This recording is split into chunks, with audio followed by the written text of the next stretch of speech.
चलिए, general motion क्या होती है बताइए? Translation plus rotation. ठीक है, तो ऐसे कोई बॉडी है, ऐसे भी कर रही है और ऐसे भी जा रही है। ठीक है, इन दोनों को अलग अलग करके देखते हैं हम। तो देखते हैं कि ट्रांसलेशन की वजह से सारे पॉइंट्स जो भी होंगे बॉडी के ऊपर वो सब ट्रांसलेट कर रहे होंगे, ऐसे जा रहे होंगे। और रोटेशन की वजह से जो वेलोसिटी होगी वो इस पॉइंट की इधर ऐसे होगी, ऐसे होगी और ऐसे होगी। तो अगर हम किसी भी पॉइंट को देखें तो उसके पास दो वेलोसिटी हैं। सही है, तो हम कौन सा वाला पॉइंट ढूंढ रहे हैं? पॉइंट ऑफ कांटेक्ट को अगर देखें तो पॉइंट ऑफ कांटेक्ट की वेलोसिटी वी पी क्या होगी? वी माइनस आर ओमेगा, ऐसी होगी। लोअर मोस्ट पॉइंट जो है इसकी वेलोसिटी, ये है P point, point of contact. इसकी वेलोसिटी ये वाली सारी वेलोसिटी कितनी है? वी, ये वाली आर ओमेगा। ठीक है जी, तो यहाँ पे हो सकते हैं तीन पॉसिबल केस। नंबर वन कि अगर वी ग्रेटर है आर ओमेगा से तो पॉइंट पी की वेलोसिटी किधर की तरफ होगी? आगे की तरफ होगी। क्या कहते हैं उसको? Forward slip, forward slipping. अगर स्लिपिंग फॉरवर्ड है तो फ्रिक्शन किधर की तरफ लगेगा? तो फ्रिक्शन लगेगा बैकवर्ड। ये इतनी बेसिक काम हमने कर लिया था पहले, है ना? थोड़ा सा आगे जाएंगे अब उससे, थोड़ा नहीं मतलब बहुत आगे। Forward v less than r omega, तो किधर की तरफ स्लिप हो रहा होगा? बैकवर्ड स्लिप हो रहा होगा, बैकवर्ड स्लिपिंग। तो फ्रिक्शन किधर लगेगा? Friction is forward. और तीसरा केस जब वी आर ओमेगा के इक्वल हो, ऐसा, तो वेलोसिटी ऑफ पॉइंट पी कितनी होगी? ज़ीरो। तो नो स्लिपिंग।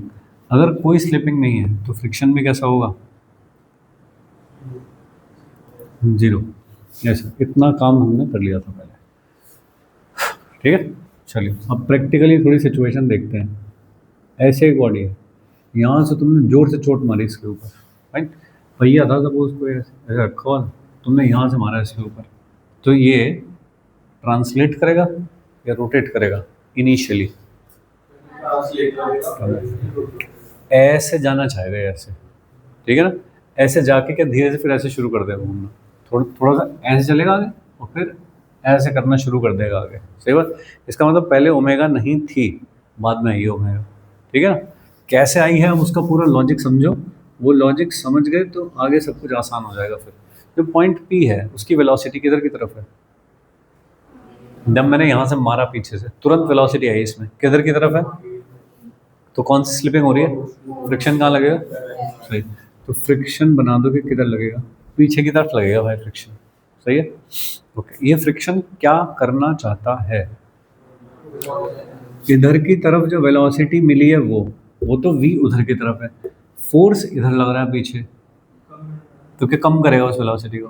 ठीक है, तो फ्रिक्शन और वेलोसिटी ऑपोजिट डायरेक्शन में, यानी कि फ्रिक्शन मतलब फोर्स, फोर्स मतलब एक्सेलरेशन, तो एक्सेलरेशन अलग डायरेक्शन में है। ठीक है, स्लिप कर रही है ये चीज, फ्रिक्शन कितना होगा? तो फॉरवर्ड, यहाँ पे हो रही है फॉरवर्ड स्लिपिंग, तो फ्रिक्शन कैसा होगा? काइनेटिक। सही। तो क्या मैक्सिमम काम कर रहा होगा? मैक्सिमम फ्रिक्शन कितना होता है? Mu, correct. एक्सेलरेशन कितना प्रोड्यूस करेगा ये? एफ अपॉन एम, कितना? म्यू इंटू जी। किधर की तरफ है ये एक्सेलरेशन? तो वेलोसिटी को कम करेगा, तो वेलोसिटी कैसी होगी? डिक्रीज। ठीक है, ये कैसा एक्सेलरेशन है? Constant acceleration. अगर ये कांस्टेंट एक्सेलरेशन तो क्या v is equal to u plus a t type की इक्वेशन लिखी जा सकती है? तो कैसे चेंज होगी वेलोसिटी टाइम के साथ?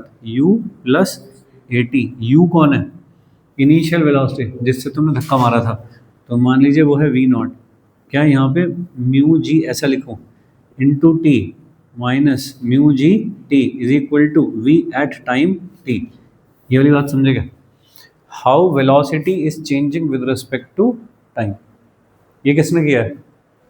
फ्रिक्शन ने किया है ये, ठीक है। ओके, आगे चलते हैं। वेलोसिटी धीरे धीरे कम होगी, ये बात ठीक है, जस्टिफाइड है। ओमेगा कैसे आ जाएगा?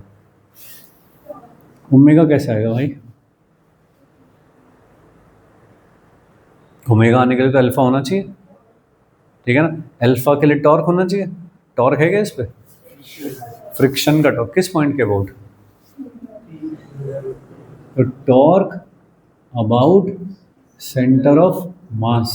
तो mg कहाँ पे एक्ट कर रहा होगा? नीचे। नॉर्मल रिएक्शन ऊपर, तो इनका तो टॉर्क आएगा नहीं। किसका टॉर्क आएगा? बस फ्रिक्शन। कितना आएगा? F into r. किधर की तरफ आएगा ये? अंदर की तरफ। तो अल्फा भी किधर हो गया? अंदर की तरफ। ओमेगा किधर जनरेट करेगा वो? अंदर की तरफ। तो फाइनली जब थोड़ी देर के बाद सिचुएशन ये हो जाएगी, ये भी तो ओमेगा ऐसे ही तो आएगा। ऐसे किसके? ऐसे जाना ना आगे, तो ऐसे घूमना है, तो ओमेगा कहाँ आएगा? अंदर की तरफ। कौन लाया ओमेगा? अल्फा, जो कि अंदर की तरफ। उसके लिए टॉर्क कहाँ होना चाहिए? अंदर की तरफ। तो फ्रिक्शन का टॉर्क है अंदर की तरफ। तो net torque is equal to क्या होता है? आई अल्फा। आई क्या? सेंटर ऑफ मास के अबाउट। अब ये जो भी चीज़ है उसका लिखा जाएगा। तो अल्फा इज इक्वल टू कितना हो गया? F r upon I c m. F की वैल्यू कितनी है? एफ मैक्स, क्योंकि स्लिप कर रहा है अभी तक, ठीक है, समझता रहे। Alpha is equal to f max into r upon I c m. वैसे कुछ तो वैल्यू आएगी, फाइन। क्या वैल्यू कांस्टेंट होगी? एफ मैक्स की जगह क्या डालोगे? Mu M g. इसकी जगह क्या डालोगे? M are square by two by five m are square, 2/3 m r, कुछ तो डालोगे, कांस्टेंट आएगी सब कुछ। तो अल्फा की वैल्यू भी क्या आएगी? कांस्टेंट। तो ये जो सारी चीज़ है वो कांस्टेंट है, ठीक है। ये क्या करेगा? एंगुलर वेलोसिटी को बढ़ाएगा। एंगुलर वेलोसिटी को बढ़ाएगा। कैसे बढ़ाएगा? कौन सी इक्वेशन से बढ़ाएगा? Omega is equal to omega naught plus alpha T.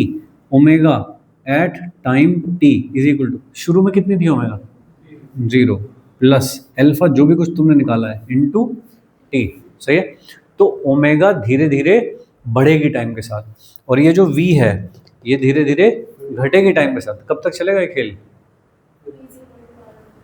जब तक ये ना हो जाए, ये जो नीचे वाला पॉइंट है इसकी इनिशियल वेलोसिटी कितनी है? नीचे वाले पॉइंट की v नॉट।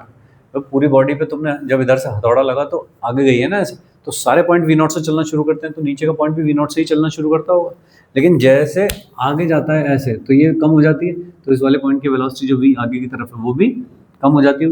और ऐसे घूमना शुरू हो गया तो क्या पीछे की तरफ वेलोसिटी क्रिएट हो रही है, ठीक बात है। तो v कम होता रहेगा और ओमेगा बढ़ता रहेगा। कहीं तो एक सिचुएशन आएगी जहाँ पे v is equal to are omega हो जाए, ठीक है, वो है रोलिंग। तो next is condition of rolling. क्या है? कि v इज इक्वल टू क्या होना चाहिए? R omega. कब? कभी तो शुरू होगी रोलिंग, टी टाइम पे, ठीक है। वी टी टाइम बाद वेलोसिटी, उस टाइम पे वेलोसिटी क्या होगी जब v is equal to are omega हो जाएगा पूरी? V naught minus mu G T is equal to are. Omega कितना होगा उस टाइम पे? Alpha T. तो V naught is equal to mu G plus R alpha into T. तो किस टाइम पे रोलिंग शुरू हो जाएगी? इस टाइम पे रोलिंग शुरू हो जाएगी, ठीक है। एक बार अगर रोलिंग शुरू हो गई तो पॉइंट पी की वेलोसिटी कितनी होगी फिर? कोई स्लिपिंग नहीं, फ्रिक्शन गया, जरूरत ही नहीं है। बोलो, समझ पा रहे हो क्या? फ्रिक्शन की फिर कोई जरूरत ही नहीं है, ठीक है। तो फ्रिक्शन क्या करवाने आया था यहाँ पे? रोलिंग शुरू करवाने आया था। पहले से रोलिंग नहीं हो रही थी, तो रोलिंग शुरू करने के लिए फ्रिक्शन चाहिए, ठीक है। और अगर एक बार रोलिंग शुरू हो जाए फिर फ्रिक्शन चाहिए? नहीं, फिर नहीं चाहिए फ्रिक्शन, ठीक है। ये बात ध्यान से समझनी पड़ेगी अपने को कि रोलिंग को शुरू करने के लिए फ्रिक्शन चाहिए, रोलिंग को मेंटेन करने के लिए फ्रिक्शन नहीं चाहिए फिर।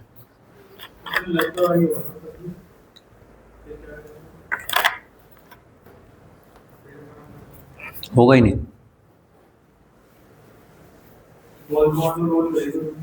हाँ मतलब प्रैक्टिकली तो होगा वैसे। कौन? फ्रिक्शन लगता रहेगा फिर भी थोड़ा, नॉर्मल रिएक्शन डायरेक्शन चेंज करेगा, उसका टॉर्क भी आ जाएगा। हाँ तो वो सब चलेगा वो सब तो, बट हम तो प्रैक्टिकली बात कर रहे हैं। जैसे बिलियर्ड्स बॉल है, उसे टेबल पे लुढ़का दो, काफ़ी दूर तक जाती है आराम से, है कि नहीं?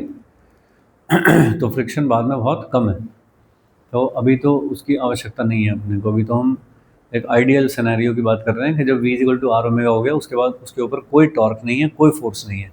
जब कोई फोर्स नहीं है तो मोमेंटम कंजर्व रहना चाहिए, जब कोई टॉर्क नहीं है तो एंगुलर मोमेंटम कंजर्व रहना चाहिए, तो ओमेगा और v सेम रहेंगे, तो v equal to are omega maintain रहेगा। ठीक है जी, ये वाला है केस 1। पहला केस है जब आपने किसी चीज़ को लीनियर वेलोसिटी तो दे दी लेकिन एंगुलर नहीं है उसके पास। क्या आपने ली एक बॉल और उसको रोटेट कर दिया, ऐसे स्पिन कर दिया, ऐसे ऐसे तेज घुमा दिया और धीरे से सरफेस पे रख दिया, तो ऐसे है, ऐसे थी बॉल जिसकी कुछ एंगुलर वेलोसिटी तो थी लेकिन लीनियर नहीं थी कुछ भी। ऐसे घुमाई बॉल और यहाँ फ्लोर पे रख दिया, अब कैसे चलेगी वो? क्या वो ऐसे करके जा रही है, जब थोड़ी देर यहीं पे ऐसे घिसती है फिर धीरे धीरे आगे चलना शुरू करती है। जैसे कार कहीं रेत पे खड़ी है सपोज, और तुम अचानक से एक्सेलरेट करो, स्कूटर है, एक्सेलरेट करो अचानक से, और नीचे की जो ज़मीन है वो थोड़ी वैसी है जिस पे रेत पड़ा हुआ हो, ठीक है, हार्ड नहीं है, तो पहिया पहले घूमेगा या पहले आगे चलेगा? पहले घूमेगा। पहले यहाँ पे पहिया ऐसे घूमेगा, पीछे से कुछ रेत उड़ेगी ऐसे, फिर धीरे धीरे उसमें आगे की वेलोसिटी जनरेट होगी और फिर वो v इक्वल टू आर में चलना शुरू करेगा। तो पहले कौन है यहाँ पे? ओमेगा, सही है। अब बताइए v तो है ही नहीं, तो कौन सा केस है इन दोनों में बताओ? v तो है ही नहीं, तो कौन सा केस है कि ओमेगा बड़ा है, v तो है ही नहीं, जीरो है ना, तो r ओमेगा बड़ा है जीरो से, v है ही नहीं, तो कौन सी स्लिपिंग हो रही होगी? बैकवर्ड। बैकवर्ड स्लिपिंग है तो फ्रिक्शन किधर लगेगा? फॉरवर्ड फ्रिक्शन लगेगा। अब फ्रिक्शन यहाँ पे दो काम करने आता है, जैसे पिछले वाला याद करो, फ्रिक्शन ने दो काम किए, एक तो v को कम किया और ओमेगा को बढ़ाया भी, ठीक है, v को कम करके ओमेगा को बढ़ाया भी, जिससे कि v equal to are omega maintain हो जाए। यहाँ भी देखिए फ्रिक्शन कहाँ बता रहे हो तुम? आगे लगेगा, ओमेगा के साथ क्या करेगा ये? ओमेगा को कम करेगा, ठीक है। अभी स्लिपिंग कौन सी हो रही है? बैकवर्ड स्लिप हो रहा है अभी, तो फ्रिक्शन किधर की तरफ है? Friction is forward. ओमेगा को यानी कि एंगुलर वेलोसिटी को क्या करेगा? कम करेगा, डिक्रीज करेगा। ये कैसे करेगा? ओमेगा को कम करना है, अल्फा चाहिए, तो ओमेगा किधर है? अंदर की तरफ, तो अल्फा कहाँ आना चाहिए? बाहर की तरफ, जिससे कम कर सके, यानी कि टॉर्क से आएगा, ठीक है। फ्रिक्शन कैसा है? स्लिपिंग चल रही है, फ्रिक्शन कैसा होगा? तो मैक्सिमम, है ना, तो मैक्सिमम फ्रिक्शन कितना होगा? Mu M G. काइनेटिक है भाई अभी, क्योंकि स्लिपिंग चल रही है इसलिए मैक्सिमम वाला यूज कर रहा हूँ, ठीक है। टॉर्क इक्वेशन लिखवाओ, क्योंकि तुमको ओमेगा कम करवाना है अभी, अबाउट सी ओ एम।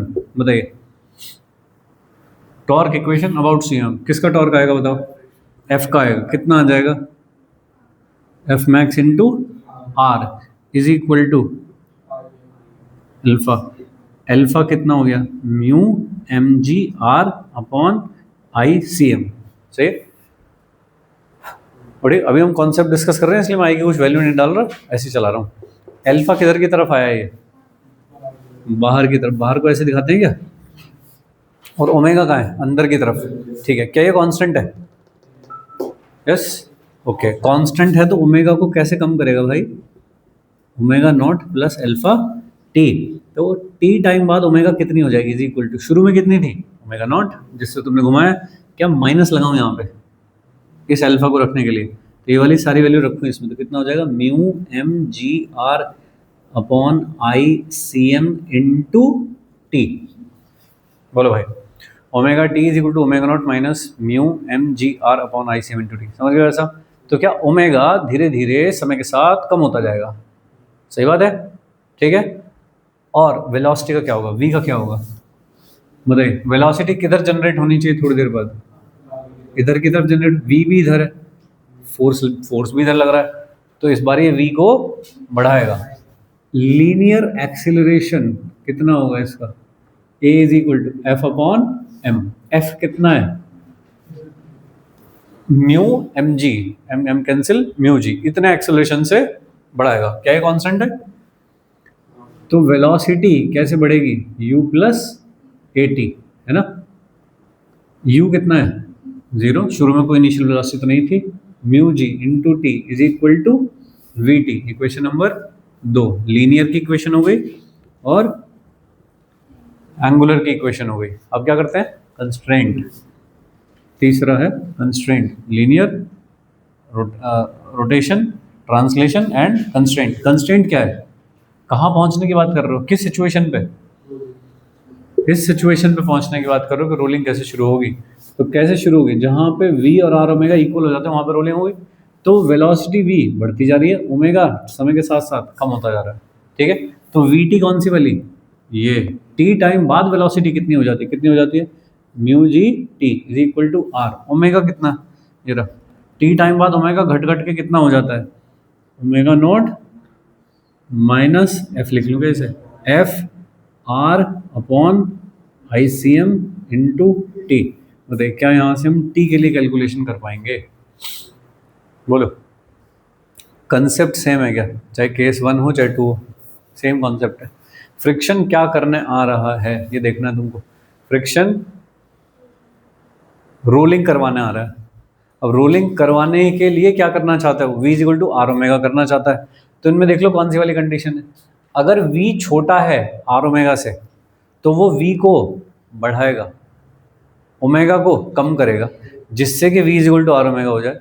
और अगर v बड़ा है आर ओमेगा से तो वो v को कम करेगा, ओमेगा को बढ़ाएगा, जिससे कि v equal to are omega हो जाए।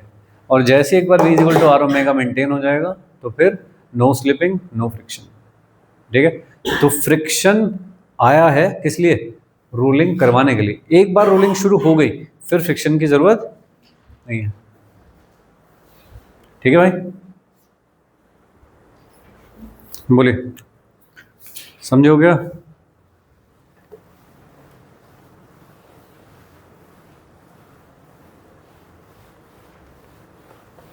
ठीक है जी, ये केस था जब कोई भी फोर्स नहीं लग रहा था, अलग से कोई फोर्स नहीं लग रहा था, ये वाला जो केस था, ठीक है। दोनों चीज हमने की, कोई अलग से और कोई फोर्स नहीं था, फ्रिक्शन ही मेंटेन कर रहा था सब कुछ, ठीक बात। तो क्या रोलिंग को स्टार्ट करने के लिए फ्रिक्शन चाहिए कि नहीं चाहिए, फ्रिक्शन चाहिए, लेकिन रोलिंग को मेंटेन करने के लिए फ्रिक्शन चाहिए नहीं चाहिए। तो अब देखो सवाल कैसे पूछा जाता है कि यहाँ रखा था एक, कोई बॉल रखी थी सपोज, यहाँ से हथौड़ा मारा, ठीक है, और ये जो सरफेस है ना स्मूथ है, स्मूथ सरफेस है, हो जाएगी रोलिंग, हो जाएगी। यहाँ से हथौड़ा मारा, रोलिंग हो जाएगी नहीं, हथौड़ा मारती क्या वेलोसिटी आएगी, v, सही है। अब v तो आ गई, तो वाला केस कौन सा हो गया, v greater than r omega, omega तो है ही नहीं अभी, v greater than r omega हो गया, तो फ्रिक्शन आना चाहिए था तुरंत किधर, पीछे की तरफ, है ना। जब स्मूथ है फ्रिक्शन कहाँ से आएगा, ठीक है क्या। तो यहाँ पे रोलिंग नहीं होगी, जब सरफेस ही स्मूथ है, कोई फ्रिक्शन ही नहीं है, फ्रिक्शन ही तो रोलिंग करवाता है और फ्रिक्शन ही नहीं है, तो फिर कैसे होगी रोलिंग, नहीं होगी, ठीक है जी। आगे चलिए, ऐसा दे रखा है मुझको कि ये कुछ जो सरफेस है ये रफ है, यहाँ का जो सरफेस है ये वाला, ये रफ, ये वाला जो सरफेस है यहाँ से ये स्मूथ है। यहाँ पे तुमने एक बॉल ऐसे घुमा के रख दी, या पीछे से हथौड़ा लगा ऐसे घुमा के बॉल रख दी, तो क्या यहाँ पे फ्रिक्शन अवेलेबल है अभी यहाँ तक, है। तो मान लो इसने यहाँ पे रोलिंग अटेन कर ली, यहाँ शुरू हो गई रोलिंग, ठीक है। अब नीचे रफ है या स्मूथ है फर्क ही नहीं पड़ता इस बात से, क्योंकि फ्रिक्शन चाहिए ही नहीं हमको। यहाँ पे रोलिंग शुरू हो चुकी है, तो फ्रिक्शन की ज़रूरत ही नहीं है मुझको, कोई स्लिपिंग नहीं हो रही। जब कोई स्लिपिंग नहीं हो रही तो मुझको चाहिए ही नहीं यहाँ पे फ्रिक्शन। तो हो तब भी कोई दिक्कत नहीं, नहीं हो तब भी कोई दिक्कत नहीं है। तो क्या स्मूथ सरफेस पे रोलिंग हो जाएगी अब? हाँ हो जाएगी। ठीक है, तो सीधी मुद्दे की बात क्या हुई, स्मूथ सरफेस पे रोलिंग कंटिन्यू हो सकती है, स्टार्ट नहीं हो सकती।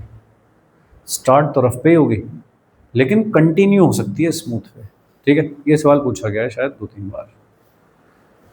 ठीक है, क्या ऐसी कोई सिचुएशन दे दी तो क्या बताओगे कि रफ स्मूथ सरफेस पे रोलिंग कंटिन्यू हो सकती है, स्टार्ट नहीं हो सकती। स्टार्ट तो रफ पे ही होगी।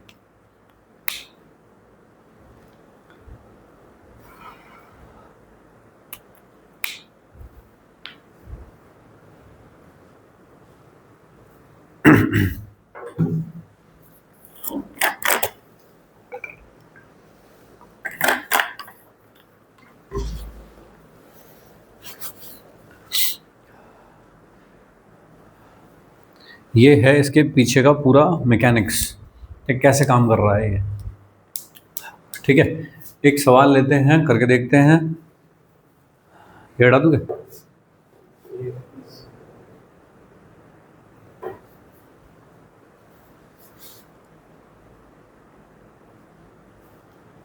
ये हटा दो इधर का।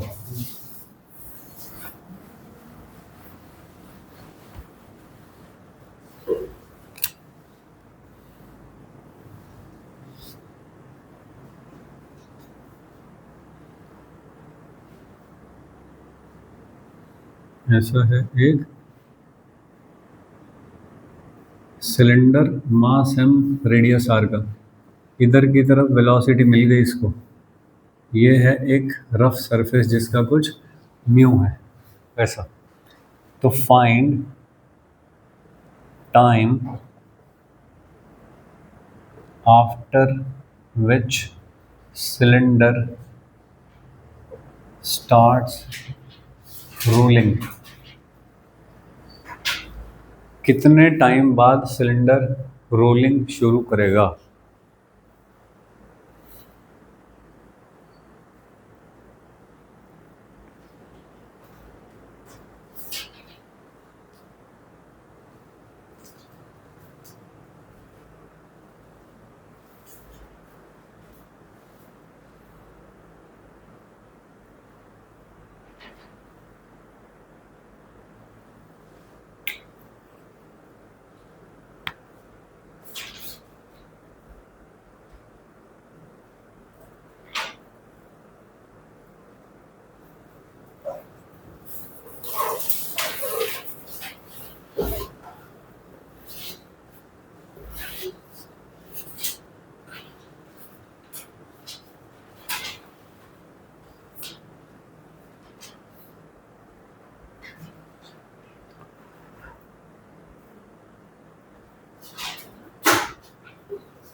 कितने टाइम बाद सिलेंडर रोलिंग शुरू करेगा, ऐसा निकालना है।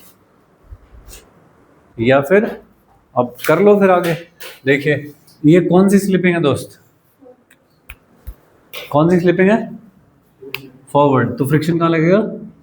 पीछे की तरफ लगेगा। फ्रिक्शन एफ क्या मैक्सिमम लग रहा होगा, कितनी वैल्यू होगी उसकी, म्यू एम जी। उसकी वजह से कितना एक्सेलरेशन जनरेट होगा, यहाँ तक ठीक है। एम से डिवाइड कर दिया तो एक्सेलरेशन आ गया। ये एक्सेलरेशन इस वेलोसिटी को कम करेगा तो क्या कर देगा, v is equal to v naught minus mu ji t. ये हो गई ट्रांसलेशन की इक्वेशन। सही, v is equal to u plus a t लिख रहा हूँ। फिर रोटेशन की इक्वेशन कैसे होगी, रोटेशन कैसे होगी, torque is equal to I alpha.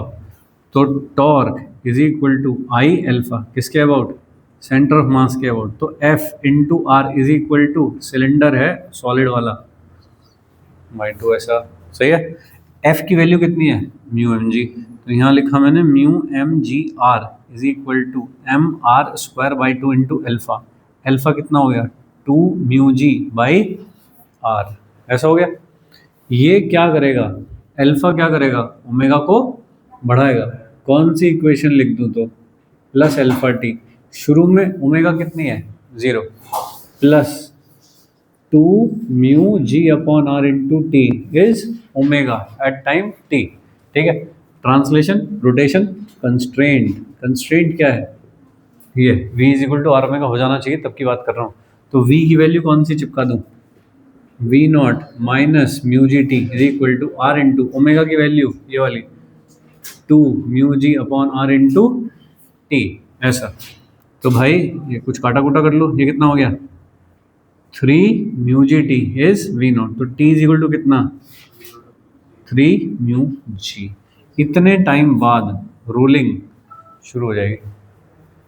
बोल भाई, करा है नहीं करा? सही।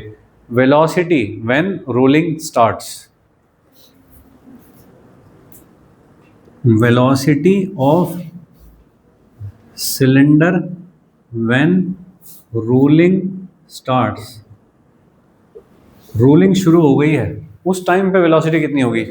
क्या इसकी वैल्यू उठा के इसमें चिपका दो? सही। तो कितना हो गया? v is equal to v naught minus mu g into t की वैल्यू ये रख दो, v naught upon 3 mu g cancel, v naught minus v naught by, तो v इज इक्वल टू कितना? 2v0/3। इतनी वेलोसिटी हो गई होगी। तो कम हो गई है वेलोसिटी, ये तो हम कह रहे थे कि कम हो जाती है। ठीक है दोस्त, ओके चलिएगा। अगर ऐसा हो गया है तो ओमेगा कितनी हो गई होगी? ओमेगा कितना हो गया वो बताओ? अरे अब तो v is equal to are omega चल रहा है ना, इस टाइम पे शुरू हो गया ना काम, v is equal to are omega. तो या तो सीधे इसकी वैल्यू v is equal to are omega में रख दो, ओमेगा निकाल लो, या इसमें रख दो वैल्यू, ओमेगा ही तो बैठा है टी टाइम पे, तो टी की वैल्यू ये वाली रख दो यहाँ पे, ओमेगा निकल जाएगा। तो जो भी आसान लगे। तो v कितना है? 2v0/3 r omega. तो ओमेगा कितना हो गया दोस्त? 2v0/3 r। इतनी हो गई है एंगुलर वेलोसिटी। तो लीनियर आ गई, एंगुलर आ गई, और टाइम आ गया कि किस टाइम पे रोलिंग शुरू होगी। ठीक है, एक काफ़ी लेंदी सवाल है ये, है ना। कुछ पूछा जाएगा तो इसका छोटा पोर्शन पूछा जाता है कोई। ठीक है, कि कितने टाइम पे हो गया, तो तुमने बस ये काम किया, ये निकाल दिया सीधे कि किस टाइम पे शुरू हो जाएगी रोलिंग। सही है, okay. Work done by friction, work done by friction कितना हुआ होगा, ऐसा निकालना है। हाँ, F dot R dot theta, अच्छा, इंटीग्रेशन एफ इंटू आर, ये तो हो गया टॉर्क, और इंटू डी थीटा। थीटा कहाँ से लाऊंगा? अच्छा चलो, क्योंकि ये तो कांस्टेंट है तो इसलिए थीटा ही लिख लूँ सपोज, क्योंकि एफ तो कांस्टेंट ही था। हाँ ठीक बात है, तो फिर थीटा कहाँ से लाऊँ? या फिर कहो कि फ्रिक्शन इंटू डिस्प्लेसमेंट, ऐसा। हाँ, थीटा, क्योंकि ये टॉर्क है तो दो फॉर्मूले होते हैं, या तो ट्रांसलेशन में कहो तो एफ इंटू एस होता है, और अगर कहो रोटेशन में तो एफ की जगह टॉर्क, एस की जगह थीटा कर देते हो, तो ऐसा लिखते हो। ठीक बात है, तो कितना आ जाएगा इससे? अच्छा, और भी कुछ है। Work done by friction is equal to change in kinetic energy, ऐसा कर दूं, वर्क एनर्जी थ्योरम लगा दूं। सही बात है, ये भी सही है। ठीक है, चलिए करके देखते हैं। Suppose work done by friction निकालना है मुझको, is equal to change in kinetic energy, यानी कि kinetic energy final minus kinetic energy initial. Kinetic energy final बताओ कितनी है? Kinetic energy of centre of mass plus kinetic energy about centre of mass, ये है बाद में, क्योंकि उस टाइम तो रोलिंग चल रही है तो उसमें v भी है ओमेगा भी है, माइनस इनिशियल कौन सी है? उस टाइम तो कोई ओमेगा है ही नहीं, तो उस टाइम पे तो बस half of M we naught square है। ठीक है, चलो इनकी वैल्यू डालो। सेंटर ऑफ मास की काइनेटिक एनर्जी क्या लिखी जाएगी? Half of M V C M square plus half of I omega square. I किसके अबाउट? सेंटर ऑफ मास के about, minus half M we naught square, ऐसा। ओके, यहाँ पे आ जाओ, half of M, V C M कितना, जब rolling शुरू हो गई उस टाइम वेलोसिटी कितनी है ये वाली, तो 2v0/3, तो 2v0/3 का square plus half of I c M कितना, mr²/2 और ओमेगा स्क्वायर, ओमेगा कितना है उस टाइम पे, तब तो v equal to are omega हो चुका है ना। अरे बोलो, दुखी सा क्यों लग रहा है यार वो, है ऋषभ, ज़्यादा खराब है क्या ये? हाँ मतलब है तो खराब तो यार, क्या करें तो। अच्छा लेकिन ये वाली वेलोसिटी कितनी है, और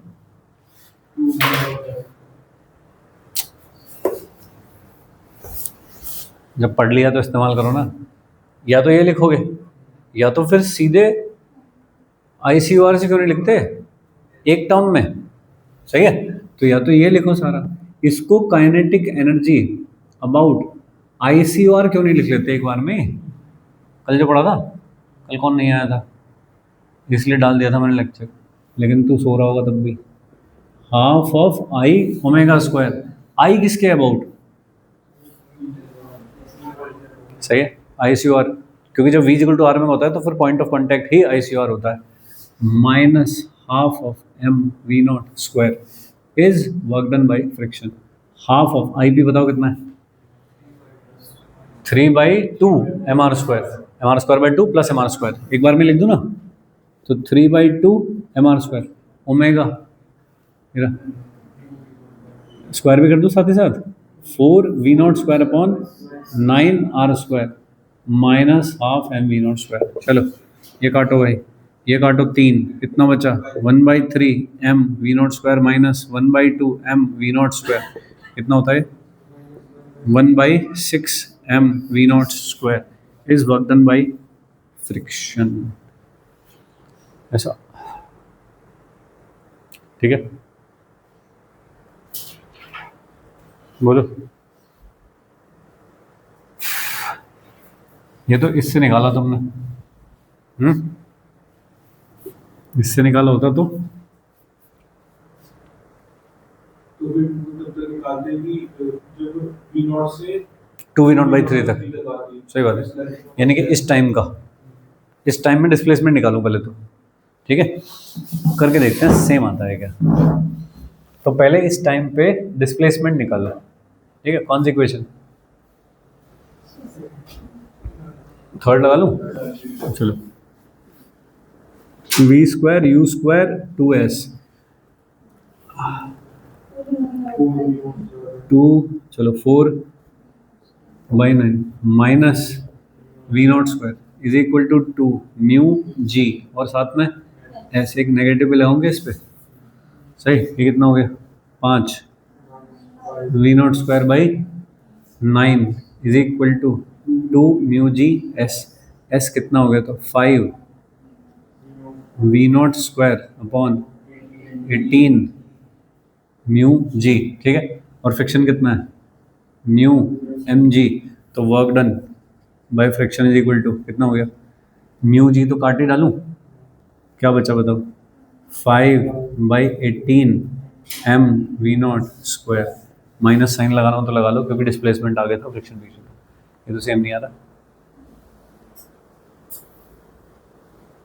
तो कौन सा सही है,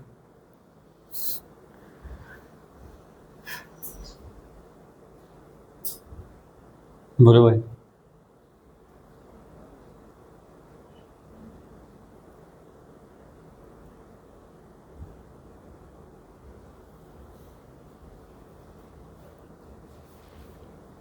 दोनों में ज़्यादा कौन है,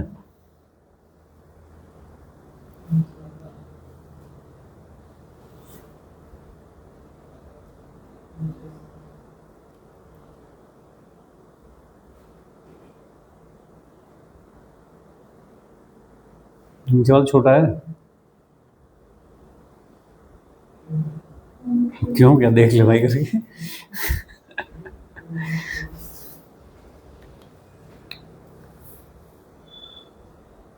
बताइए कौन सा सही है, चलो वो छोड़ो, कौन सही है, तीसरा वाला निकालूं वो कुछ अलग ही आएगा,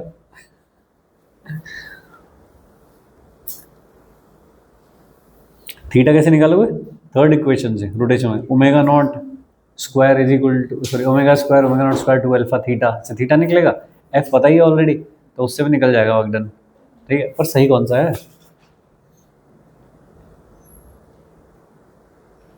दोनों सही है? दोनों सही तो नहीं हो सकते।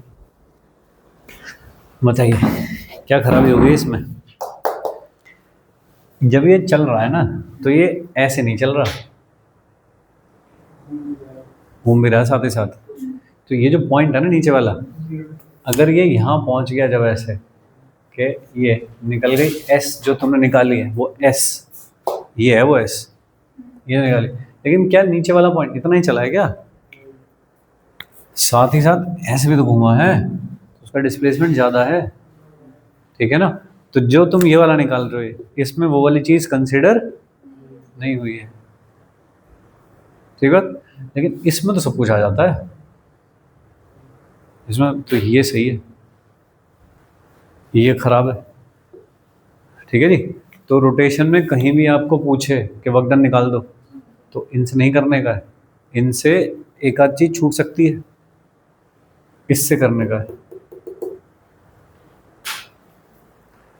ठीक है भाई, चलो मेंस में तो नहीं आया सवाल कभी, बट कॉन्सेप्ट पता होना चाहिए कि कौन सा वाला लगाना है कौन सा नहीं लगाना है। बोलिए।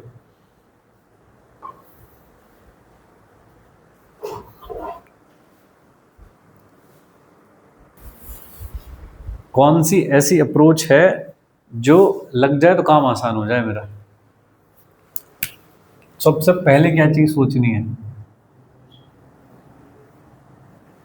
कि ये लग जाए तो एक लाइन में काम हो जाए। ठीक है ना? L initial is equal to L final, ऐसा लिख दूंगा तो हो जाएगा। बट इसको लगाने की कंडीशन क्या है? इसको लगाने की कंडीशन क्या है? टॉर्क जीरो होना चाहिए। ठीक है ना? तो तुम देखो ऐसा कोई पॉइंट है जिसके अबाउट टॉर्क जीरो हो सकता है? बताइए। पी पॉइंट है ये वाला, नॉर्मल रिएक्शन यहीं से जाएगा, एम जी यहीं से जाएगा, फ्रिक्शन यहीं से जा रहा है, तो नेट टॉर्क जीरो है। तो नेट टॉर्क जीरो है अबाउट पॉइंट ऑफ कांटेक्ट। तो भाई पॉइंट ऑफ कांटेक्ट के about L initial is equal to L final कर दो। सही है? इनिशियल कौन है? ये वाली सिचुएशन देख लो एक बार। इनिशियल कौन? ये वाली सिचुएशन। ठीक है, इसका एंगुलर मोमेंटम बताओ क्या लिखोगे? रोटेट तो कर नहीं रहा, ट्रांसलेशन है बस। क्या लिखोगे? आर क्रॉस पी, यानी कि M we naught perpendicular distance, M we naught R. तो कितना लिखा गया? M we naught R is equal to, बाद में जब यहां पहुंचे तो ऐसा भी था और ऐसा भी था, तब वी भी आ चुकी है ओमेगा भी आ चुकी है बाद में। ठीक है, अब क्या लिखोगे इसी वाले पॉइंट के about? M V R translation वाला प्लस रोटेशन का आई ओमेगा, आई किसके अबाउट? सी एम के अबाउट ओमेगा। सही है? और वो सिचुएशन कौन सी है? जहां पे रोलिंग शुरू हो चुकी है, वो वाली सिचुएशन है। चलो बस गेम खत्म। एम वी आर प्लस ये कितना होता है दोस्त? M are square by two into, इसको वी अपॉन आर लिख दो क्या? Is equal to M we naught R. इधर आ जा, ये काटा कितना आ जाएगा? 3 mvr is equal to M we naught R. V is equal to कितना?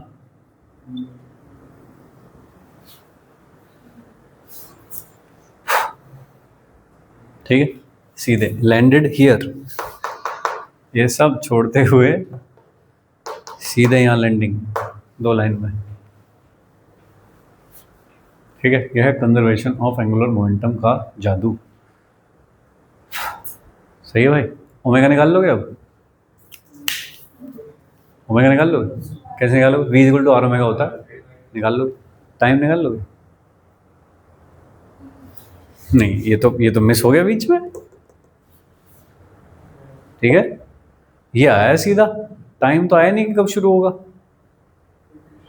तो भाई फिर थोड़ी सी मेहनत लगेगी बस। ये वाली इक्वेशन में डाल दो वैल्यू वी की जो आई है, टी आ जाएगा तो उससे। लेकिन कम से कम यहाँ तो तेज पहुंच गए हो। ठीक है, इस वाली पहली equation V naught minus mu जी टी में डाल दो, क्योंकि conservation of angular momentum, conservation of linear momentum, conservation of energy, work energy theorem, चारों में टाइम नहीं आएगा कहीं भी। वेलोसिटी आ जाएंगी, एंगुलर वेलोसिटी आ जाएंगी, हाइट वाइट सब आ जाएगा, डिस्प्लेसमेंट, लेकिन टाइम नहीं आएगा कहीं पे भी। ठीक है भाई, तो टाइम अगर चाहिए तो भाई काइनेमेटिक्स में ही जाना पड़ेगा। बोलो